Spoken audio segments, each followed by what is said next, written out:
दुनिया में भगवान और शैतान दोनों का अस्तित्व है, जो हमारे भाग्य में नहीं, और जो नाजायज इच्छा भगवान हमारी पूरी नहीं करता, उस इच्छाओं को भूत प्रेत पिशाच शैतान पूरी करता है। उनमें से एक प्रेत जिसका नाम कर्ण पिशाचनी है, यह सबसे खतरनाक काली शक्तियों और तंत्र साधनाओं में से एक है, जिसको सिद्ध करके मनुष्य धन, दौलत, शान, शौहरत सब कुछ प्राप्त कर सकता है। कर्ण पिशाचनी साधक के कान में आकर उसे भूत और वर्तमान की सभी घटनाओं को बताती है, और साथ ही साथ ये साधक को वशीकरण की शक्ति भी देती है। ये साधक के लिए किसी के प्राण ले भी सकती है, लेकिन इस साधना का गलत इस्तेमाल करने वाले का अंत बहुत ही दर्दनाक होता है। आज तक जिस किसी ने भी इस साधना को सिद्ध किया है, वे या तो पागल हो गया या उसकी अकारण ही मृत्यु हो गई। इससे जुड़ी एक घटना हमारे मित्र के साथ भी घटी, जिसका नाम नीलेश कुमार था।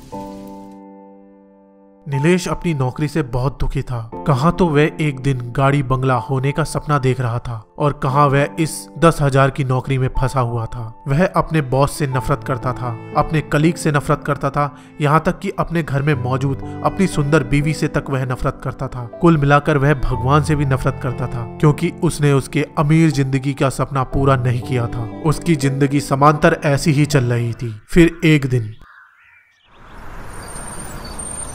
बस से उतरते ही जैसे ही वह घर की तरफ बढ़ा, उसने देखा कि एक अति भयंकर दिखने वाला बाबा वहां बैठा हुआ है। उसकी बड़ी बड़ी जटाएं थी, उसके पूरे शरीर पर राख लगी थी, और वह चिलम की कस लगा रहा था। नीलेश कुछ सोचकर उसकी तरफ बढ़ा और उसके चरण स्पर्श किए। टिफिन से निकालकर लंच भी उसे दे दिया, जो उसने खुद नहीं खाया था, लेकिन बाबा उसे देखता रहा। जब नीलेश जाने लगा तो बाबा ने कहा, सब मुझसे दूर भागते हैं, लेकिन मैं तुम्हारे व्यवहार से बहुत ही खुश हुआ हूँ। बता तुझे क्या परेशानी है। नीलेश बाबा की तरफ देखकर बोला, आपको कैसे पता कि मैं परेशान हूँ? तो बाबा ने कहा, मैं तेरा चेहरा पढ़ सकता हूँ। तब नीलेश की आंखें भर आई और वह बोला, मैं जिंदगी से परेशान हो चुका हूँ, क्या आप मेरा मार्गदर्शन कर सकते हैं? नीलेश बाबा के पास जाकर बोला, तेरी किस्मत बदल सकता हूँ। उस बाबा ने कहा, पर कैसे? नीलेश ने बाबा के पैर पकड़ लिए। एक तरीका है मेरे पास, लेकिन पता नहीं तू उसके लिए तैयार होगा कि नहीं। बाबा, मैं सब कुछ करने के लिए तैयार हूँ, मैं अपनी जिंदगी से तंग आ चुका हूँ। तो ठीक है, रात 12 बजे शमशान आ जाना, सब पता चल जाएगा। यह कहकर बाबा कहीं चले गए। जब रात के 12 बजे तो नीलेश उठा और शमशान की तरफ बढ़ चला। शमशान पहुंचकर उसने देखा कि बाबा वहां धूनी रमाए बैठे हैं और बोला, बाबा मैं आ गया। ठीक है, अगर तू अपनी जिंदगी बदलना चाहता है तो 41 दिन तक कर्ण पिशाचनी साधना कर। जी बाबा, मैं सब करूंगा। उसके बाद अघोरी बाबा ने विस्तार से उसे साधना का तरीका बताया, लेकिन यह भी कहा, यदि इसका प्रयोग तूने किसी का बुरा करने के लिए किया तो सोच लेना इसका भीषण परिणाम हो सकता है। नीलेश साधना के लिए तैयार हो गया। उसने 41 दिन तक विधि रूप से कर्ण पिशाचनी साधना की। यह सब उसने अपनी पत्नी से भी छुपाए रखा। जब साधना का आखिरी दिन पूरा हो गया तो कर्ण पिशाचनी एक अपूर्व सुंदरी के रूप में उसके पास पहुंची। उसका आलिंगन किया और सदा के लिए साथ रहने का और उसके काम को करने का वादा किया। नीलेश बहुत खुश था।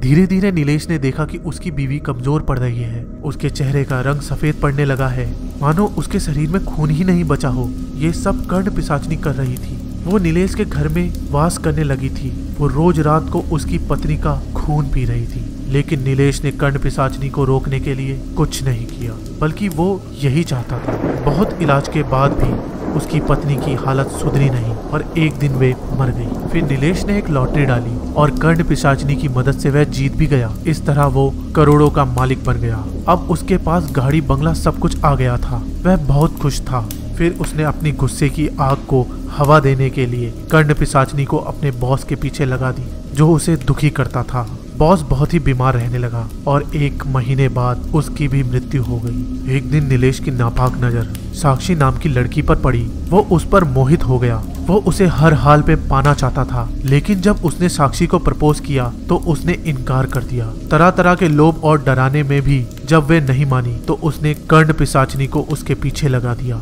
धीरे धीरे साक्षी बीमार होने लगी। बहुत इलाज कराने के बाद भी उसकी हालत में कोई सुधार नहीं हुआ। उसके पिता 26 साल के एक युवक अर्जुन देव के पास गए। अर्जुन ने तंत्र महाविद्यालय, जिसे प्रोफेसर ओकलस शिवा चलाते थे, से तंत्र विद्या में महारत हासिल की थी। साक्षी की जांच कर वह समझ गए कि उस पर कर्ण पिशाचनी की छाया थी। इसके बाद अर्जुन ने एक और शक्तिशाली पिशाचनी काल पिशाचिनी का आवाहन किया और उसे कर्ण पिशाचिनी को रोकने के लिए कहा।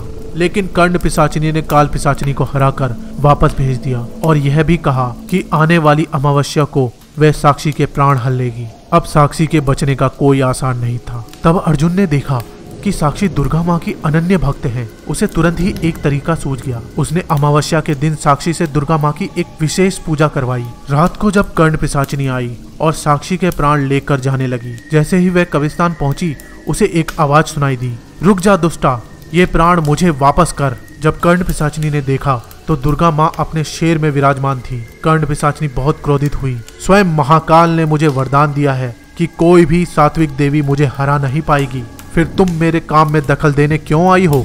यहाँ से चली जाओ। वो बोली। माँ बोली, हाँ मुझे ज्ञात है, इसलिए मैं तुम्हें तामसिक रूप में ही नष्ट करूंगी। यह कहकर माँ दुर्गा ने माँ काली का रौद्र रूप धारण किया। यह देख कर्ण पिशाचिनी घबरा गई। तब माँ काली बोली, हे कर्ण पिशाचिनी, जितनी भी पिशाचनियाँ पाई जाती हैं वह मेरी ही छाया से बनी है। उन्हें जितने भी वरदान मिलते हैं एक तरह से वह मुझे ही मिलते हैं, इसलिए तू मुझे हरा नहीं सकती। यह सुनकर कर्ण पिशाचिनी भी अपने भयंकर रूप में आ गई। उसने काली माँ के ऊपर अनेक तरह के शस्त्र और विद्याओं से आक्रमण किया, लेकिन माँ काली ने सबको बेअसर कर दिया और फिर भयंकर अट्टहास लगाने लगी। उसके बाद माँ काली ने कर्ण पिशाचिनी को दंडित किया। वे पीड़ा से क्रंदन करने लगी और दया की भीख मांगने लगी। काली माँ ने उससे कहा कि वह उसे मारेगी नहीं, क्योंकि वह उसी की छाया है, लेकिन वह उसे नीलेश से संबंधित सिद्धियां खत्म कर देगी, जिससे नीलेश की सिद्धि खत्म हो जाएगी। ये कहकर उन्होंने उस पर वज्र का प्रहार करके उसकी सारी सिद्धियों को नष्ट कर दिया। कर्ण पिशाचिनी माँ काली को नमन करके अपने स्थान पर वापस चले गई। काली माँ ने साक्षी के प्राण वापस उसी बेजान शरीर में डाल दिए। वह पूर्ण रूप से स्वस्थ हो गई। सबने फिर अर्जुन का धन्यवाद किया, लेकिन उसने कहा कि धन्यवाद करना है तो माँ दुर्गा का करो। इसके बाद कर्ण पिशाचिनी ने नीलेश को भयंकर रूप से दंड दिया।